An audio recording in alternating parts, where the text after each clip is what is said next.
Iowa legend Caitlin Clark gives update on how Pacers Tyrese Haliburton is coping during Achilles recovery. The love for basketball in Indiana runs deep, especially when it comes to the state's two franchises, the Pacers and the Fever. The Fever now boast one of the most electrifying players in the WNBA, while the Pacers are coming off a crushing Game 7 loss in the NBA Finals. In that decisive game, Tyrese Haliburton ruptured his Achilles, the risk that lingered after he had strained his calf earlier in the series. However, Pacers team president Kevin Pritchard revealed that doctors had assured the team the risk of such an injury was low. While speaking for the first time since the season ended, Kevin Pritchard told reporters that the doctors thought there was a low chance of Haliburton suffering an Achilles injury. Pritchard acknowledged that he and the doctors had about 20 hours worth of calls to determine if there was any enhanced risk of something like this happening. Sports Illustrated's Ryan Stano wrote, "The Pacers received devastating news when Pritchard also confirmed that Haliburton will miss the entire 2025-26 season. Not only will the Pacers be without their star guard next season, but they also did not complete their magical playoff run and lost to the Oklahoma City Thunder." Prior to his injury, Haliburton recorded 9 points on 3 for 5 shooting in just 7 minutes. It is fair to wonder how differently things would have changed had the Wisconsin native not suffered his injury, Ellie DeGlawi wrote. Fever star Caitlin Clark recently spoke to the media about Haliburton's injury, describing what it's been like for him during the recovery process and just how bored he must be. I'm at the hyperbaric chamber and I'm in one tube and Tyrese is in the tube next to me. I mean, he loves basketball. But I was on a plane flying back and he's like, "Yeah, I'm already rewatching it. I'll text you what I think." And I'm like, "Bro, that's how you know how bored he is. He's probably one of our biggest fans," Clark said. Clark was a constant presence throughout the Pacers' playoff run, and now Haliburton is returning the support by showing up for the Fever. Though the recovery process will be long and grueling, watching the Fever play seems to be keeping Haliburton connected to the game. In the heart of Indiana, where basketball isn't just a game, but a shared language, two of the brightest stars in the Hoosier sports constellation find themselves in unfamiliar territory. One navigating the rise of fame, the other wrestling with recovery. Iowa legend and Indiana Fever rookie Caitlin Clark has quickly become the face of the WNBA's next generation, but even amid her rapid ascent, she hasn't lost sight of community or the athletes around her, grinding through a different kind of battle. That includes Tyrese Haliburton.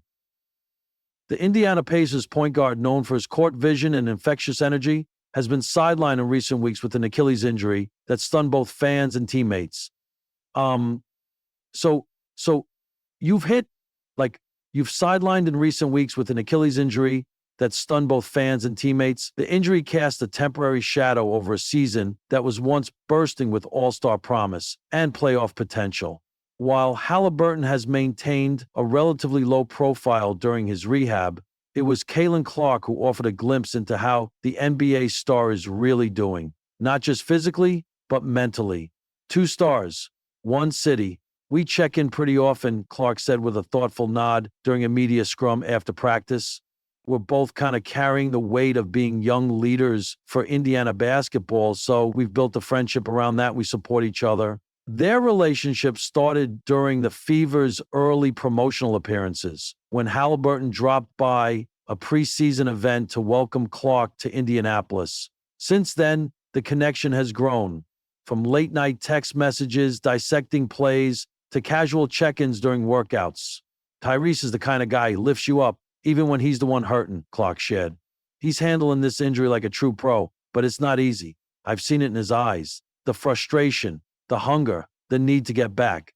Inside the recovery process, Clark revealed that Haliburton has been taking recovery one step at a time, both literally and mentally. "He's been doing pool work, resistance drills, mobility stuff," Clark said. "More than that, he's had to slow down, and that's not easy for someone who's always in motion." The Achilles is one of the trickiest injuries for explosive guards like Haliburton. While there's no official timeline yet for his return, Clark emphasized that he's been focusing on long-term health over short-term fixes. "He's not rushing," she said. "He wants to be 100%, not just for himself, but for the Pacers. He keeps saying, 'I want to come back better, not just come back.'" She paused, then added, "That mindset? That's inspiring, even for me." The emotional toll injuries test more than the body. They test identity.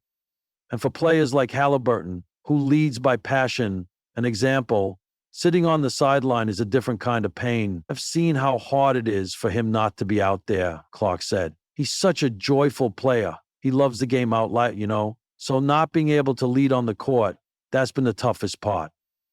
Clark, who dealt with a groin strain herself earlier in the WNBA season, said she and Haliburton bonded over the emotional grind of recovery. You go from hearing cheers to hearing silence. That contrast hits you. But we talk about staying grounded, staying present. We remind each other that this doesn't define us. The city is still behind him. Haliburton's absence hasn't dulled his impact on Indianapolis. Fans still wear his No Zero jersey in Bankers Life Fieldhouse. His smile still shows up in community outreach videos and behind-the-scenes footage. And for Clark, his presence still resonates in the Fever locker room, too. He's the first to send a go-get-'em text before our game, she said, grinning. He even watched our last win over Atlanta and texted me. That assist-to-turnover ratio looking good, Rook. Clark laughed, imitating his voice before softening again. Even off the court, he's still our point guard. He's still leading. A message to Tyrese. When asked if she had a message for Haliburton directly, Clark didn't hesitate. Keep being you. The city believes in you. I believe in you, she said. And just know that when you come back, fully healthy, fully ready, the whole state's gonna erupt. Then she added, with a smile that hinted at both mischief and admiration, also, I better see you at a Fever game soon. Courtside. You owe me that. Two paths, one purpose. Caitlin Clark and Tyrese Haliburton represent more than just promise and points per game. They symbolize a new era of Indiana basketball, one rooted in resilience, youth, and purpose. Clark, with her floor-spence range and unshakable composure. Haliburton, with his creativity, flair, and open-heart leadership. Different journeys, shared vision. I think what makes Tyrese and I click, Clark said thoughtfully, is we both care deeply about this city, about the game, about the people watching us. We're not just trying to make plays. We're trying to make impact.